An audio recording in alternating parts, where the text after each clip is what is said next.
Hello everybody, welcome back to Werewolf Week here in the month of October. We've done the old switcheroo because we are ending it off with the one that started it all. Before the Wolfman, there was Werewolf of London in 1935.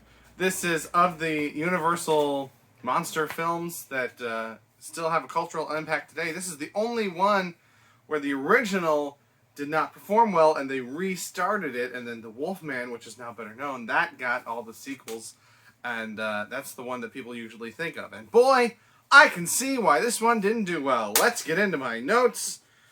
The subtitles didn't work. That's not a thing on the movie, but there's an option in the setup menu for subtitles, and I turned it on, and they just didn't work. So I put down in my notes looking for a moonflower, because the beginning of this movie talks an awful lot about this moonflower that these people are after, and I assumed it was going to be something that was there at the beginning of the movie and then kind of forgotten about. Oh no! This movie is much more about flowers than it is about werewolves. We spend whole scenes at botanists' gardens just looking at flowers and plants. Just the type of exciting cinema the audience expects when they go out to see a werewolf picture. Oh my goodness. We get the classic Pirates of the Caribbean Catch-22 here.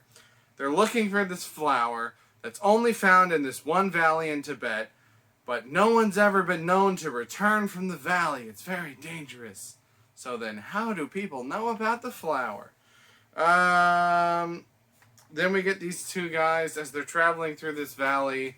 They are being affected by different supernatural things. At one point they say that the locals say that it's haunted by demons. That doesn't really come into play. But they appear to be afflicted by different things that are not seen. So the actors are acting against nothing. Now, I gotta say, this is something that we take for granted way too much in the modern day. Actors that are in these big CGI heavy movies that have CGI characters and monsters and vehicles and blah blah blah. That's a skill. Acting against nothing is a skill. And it is a skill that these two actors did not have, because it's just very strange and awkward watching them react to things that aren't actually happening. Then we get a joke about the main character beating his wife. He makes the joke about how he's going to beat his wife if she does something again. And it's played as a joke, it's delivered as a joke, it's meant as a joke. That's not... Okay, my next note just says, boring, boring, boring. So a lot of this movie has to do with flowers. A lot of this movie has to do with weird socialite parties and the drunk people at those parties, and then also poor people drinking in taverns and their drunk antics. A lot of this movie is just following drunk people, and it's weird because there's not a lot of werewolf in this movie. Like, there's more werewolf in this movie than the British version. The werewolf comes in fairly early on and is present throughout a lot of the movie. So it's not like there's not much werewolf. It's just that there's a lot of flowers and weird parties and drunk people. It's very bizarre. It feels like it's multiple different movies that were each about 20 minutes long, stuck together for no real reason. At one point I wrote the Dapper Werewolf, because the werewolf, he's going out, because in this version of werewolf lore, the werewolf wants to kill the thing it loves the most. In some of the other versions, love is the only cure. In this, the flower is the antidote. There is no cure. The flower is the antidote, but the werewolf's drive is to kill the thing he loves the most. So at one point, the man turned into a werewolf, like, puts on his hat and coat and gets dressed and goes out as a werewolf. And I'm just like, well, that's something that they didn't pick up on in the later movies. The werewolf's just getting dressed for a night out, and he's like walking around covering his face, which was probably I don't know. That's a Dracula thing, right? It is in the Abbott and Costello Meet Frankenstein. version of Dracula at least. But he's like covering his face. And I'm like, if you're going to try to like hide and stay in the shadows and cover your face, why bother? I don't know. It was weird.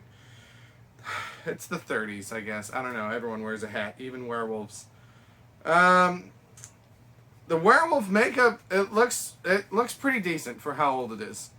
It's not amazing by any means, but it's simple enough that it's still, it doesn't look horrendous almost 100 years later. So that was pretty cool.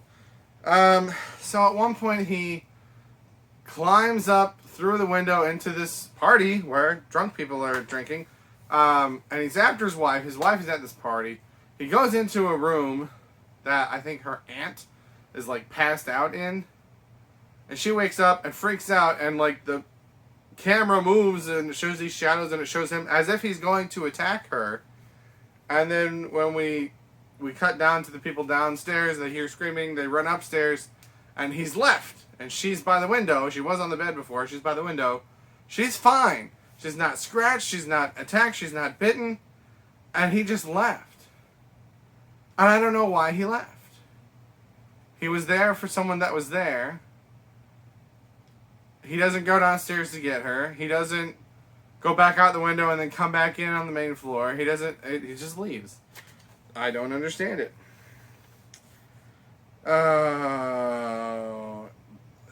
So then he goes away for a while to another town. He rents a room there. He transforms in the room and busts out the window to leave. And the person who owns the inn, who's a drunk person drinking at a party, she goes in to check on him at one point. Or no, her friend, who's also a drunk person drinking at the party.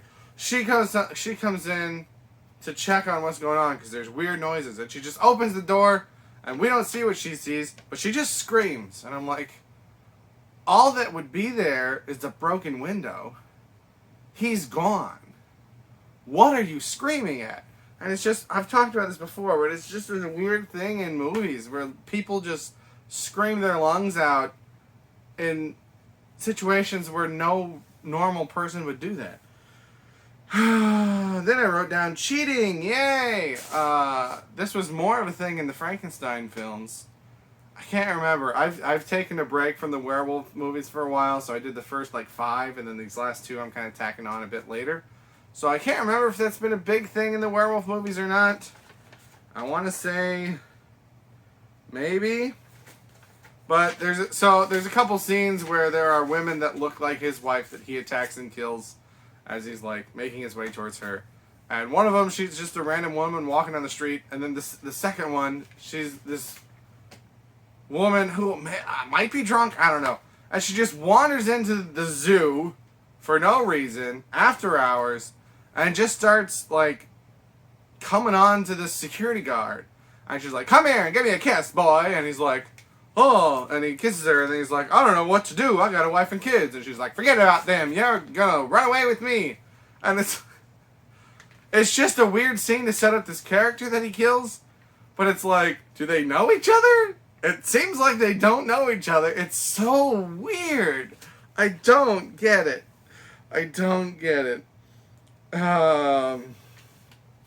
Then eventually, actually, I don't remember if this is her or if this is his actual wife. I think it's his actual wife. He eventually corners her, and she sees him. She's outside, not stuck in a room. She's outside. He's coming towards her, and she you see her almost like how you see me, the bust up.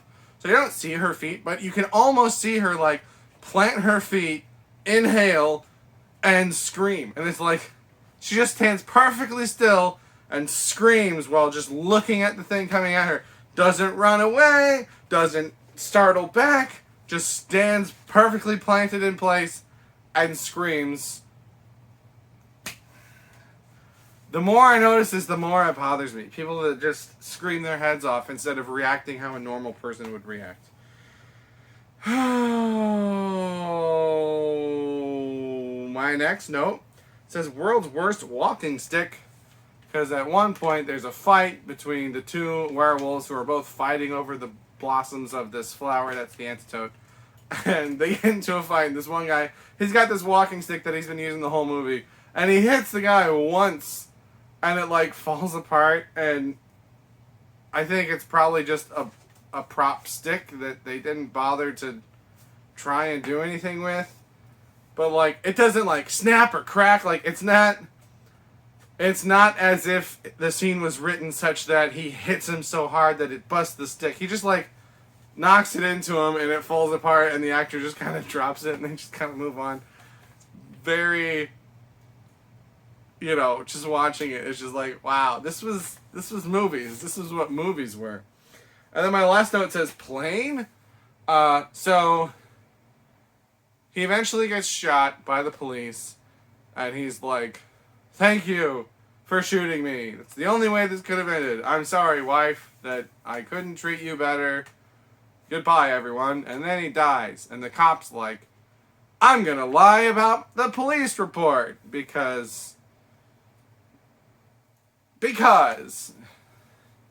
it's like played as if he's giving respect to this guy, but it's like, maybe let people know that werewolves are real, right? There was a large group of people that saw him right there at the end. So it's not like it would be an eyewitness testimony from a couple of people. There's like 20 people there. Maybe do your job and inform the public that there's this potential threat out there, because there are multiple werewolves in this movie.